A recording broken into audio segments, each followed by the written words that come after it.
Hello, and welcome to your guide to the National Society of Genetic Counselors. I'm Alexandria Hazley, the Student New Member SIG AC Event Coordinator of 2020.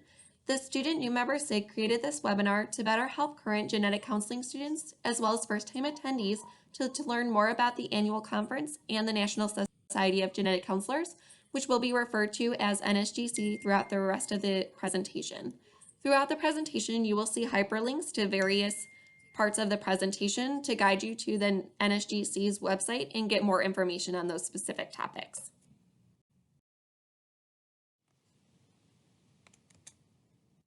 This webinar will review what NSGC is, how NSGC is organized, what the benefits are of becoming a member of NSGC, and most importantly, how you can get involved.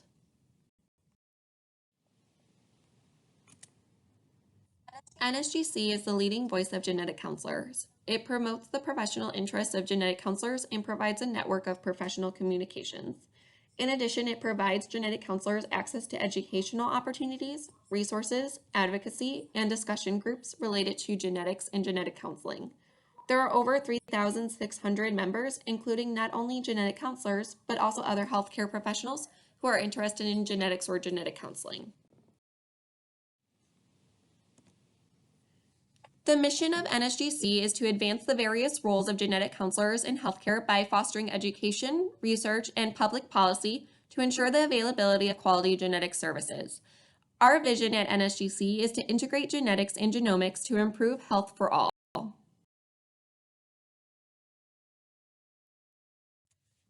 NSGC has 4 strategic goals between the years 2019 and 2021. They are to improve service delivery, access, research, and diversity and inclusion. NSGC will promote the delivery of high-value genetic services to all consumers based on individual needs. They will also be engaging government and third-party payers to increase access to genetic counseling services. NSGC will develop an infrastructure to accelerate research, to evaluate genetic counseling processes and outcomes. And most importantly, especially nowadays, NSGC is promoting a culture of inclusivity that supports visible and invisible diversity and leverage that culture to expand the perspectives represented in our field, build community, and foster equity in genetic services. Now that you have learned a little bit about what NSGC is, we'll go over how NSGC is organized. NSGC has a board of directors that consists of a president, secretary, treasurer, as well as many of the other things that we think of that run an overall organization. From the NSGC board of directors, we then have 4 different subcategories. We have the NSGC Executive Office, which is an office in Chicago that runs NSGC year-round. There are also appointment work groups such as marketing and communication that fall under that category. We then have appointed task forces, NSGC committees, and special interest groups.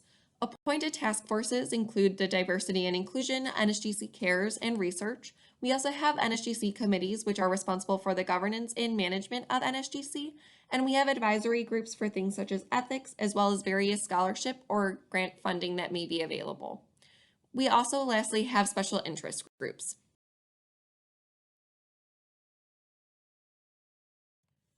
Special interest groups, which are also known as SIGs, allows you to focus on a particular specialty area that you may have expertise in, or maybe you just want to learn more about that area. For example, if you want to learn more about cystic fibrosis, or if you have a special interest in prenatal genetic counseling, you can join those SIGs to learn more about those areas. SIGs also provide grant opportunities to help initiate projects, produce publications, and conduct research, and there are a variety of leadership opportunities within each SIG. There are over 20 different SIGs that you can join. You can join none, one, or as many as you like, depending on what your interest is. The current ones as of June of 2020 are listed here below. As you can see, there are a wide variety of different areas that you can join or become interested in.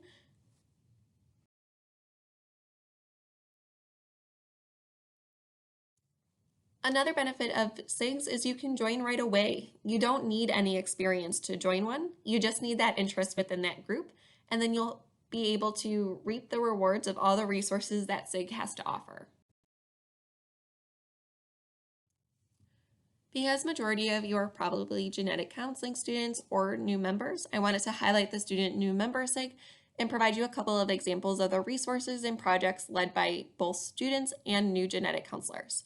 There's the Job Search Toolkit to help you find your first job as a student or a new grad.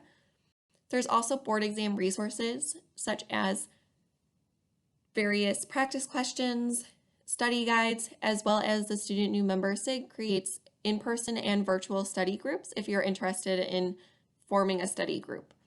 They also have clinical resources toolkit, and there's also a newsletter created by the Student New Member SIG for prospective genetic counselors called Perspectives in Genetic Counseling.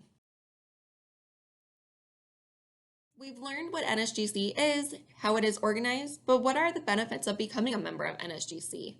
There are a ton of different benefits that you get when you become a member of NSGC. You get your own personal account that you can manage your NSGC membership and other purchases through. You get various resources that are exclusive to just members. You also get to be a part of the NSGC community where you can connect, learn, and share with other genetic counselors. You can gain tools for your practice, professional resources, and you also have access to the Online Education Center where you can take various online courses to learn more about a specific topic, watch webinars for continuing education units, or even watch annual past conferences.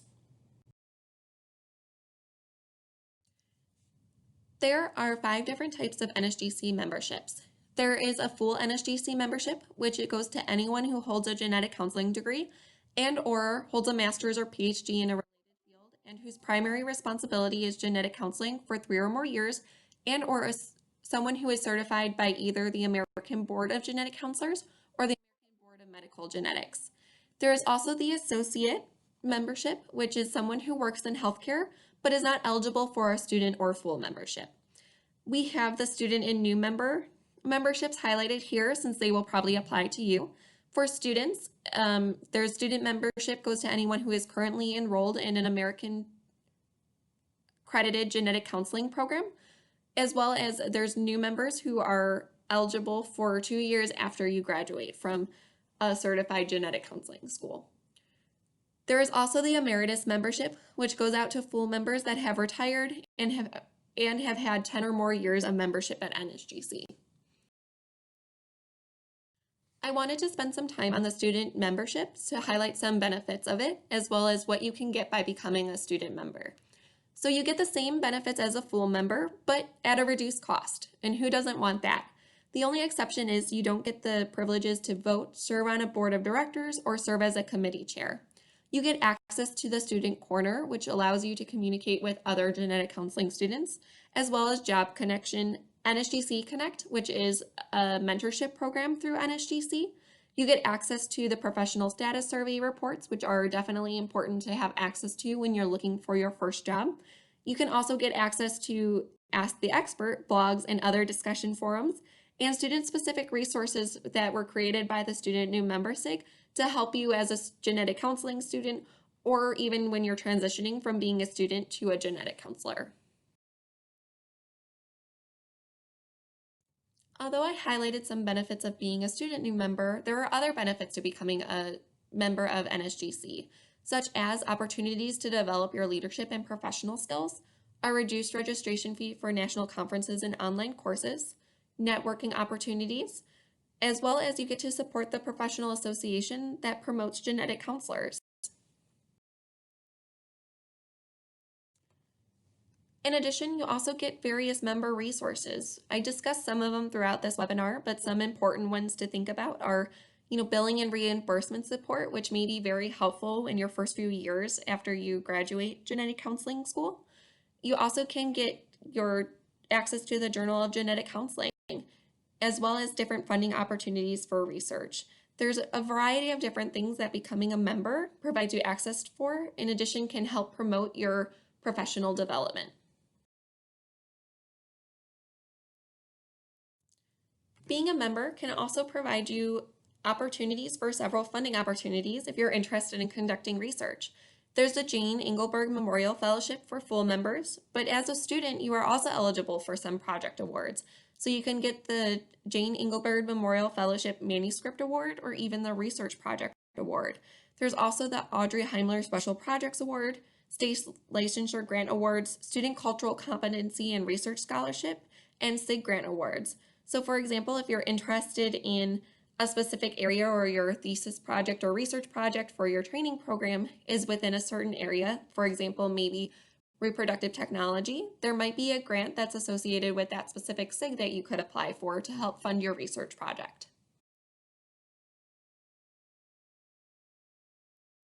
There are also a variety of educational opportunities when you're a member at NSGC. As I mentioned, you get to be part of the annual conference if you're interested.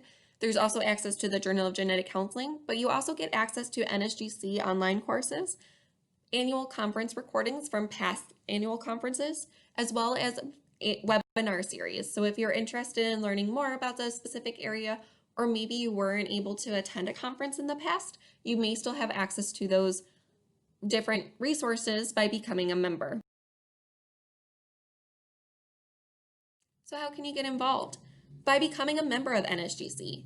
From there, you can really choose how much you want to be involved with NSGC, but at least you can have access to all of the benefits of being a member. So, and if you want to become more involved, you can join a SIG. You could attend the annual conference and discover different opportunities, whether it be through volunteering or maybe different career paths that you hadn't been thinking of. You can also pursue some research, write, or edit by practicing guidelines or making position statements. You can network with other genetic counselors, join NSGC Connect to become a mentor to other genetic counselors, as well as volunteer for special projects. And you can really get involved in any time, whether it be as a student, by volunteering for various things, or throughout your career. But the very first step is to become a member.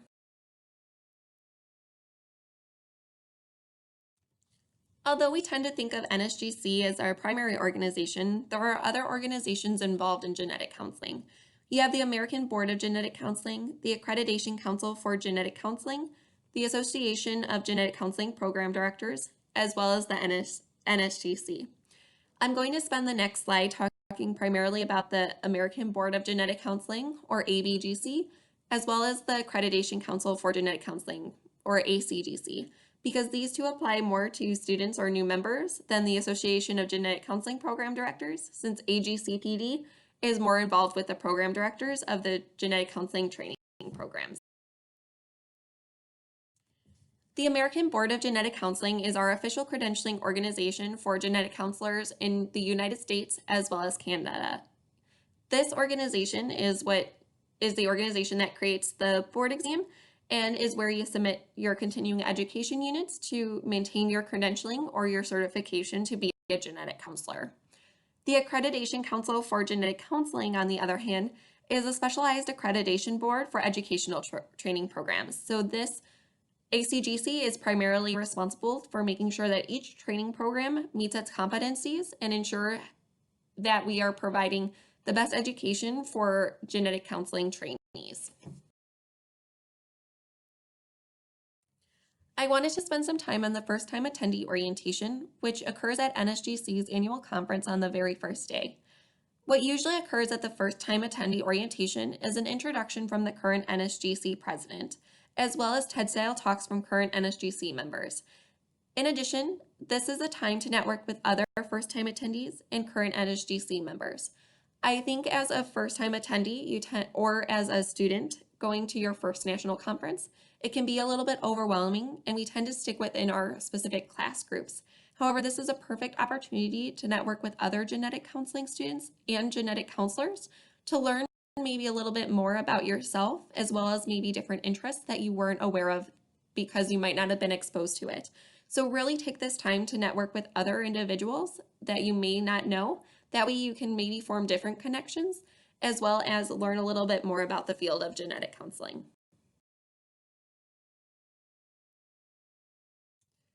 I hope this webinar provided you additional information about the National Society of Genetic Counselors, how it's organized, what the benefits are of becoming a member, and most importantly, how to get involved. I hope to see you all at the annual conference this year. Take care and have a good rest of your day.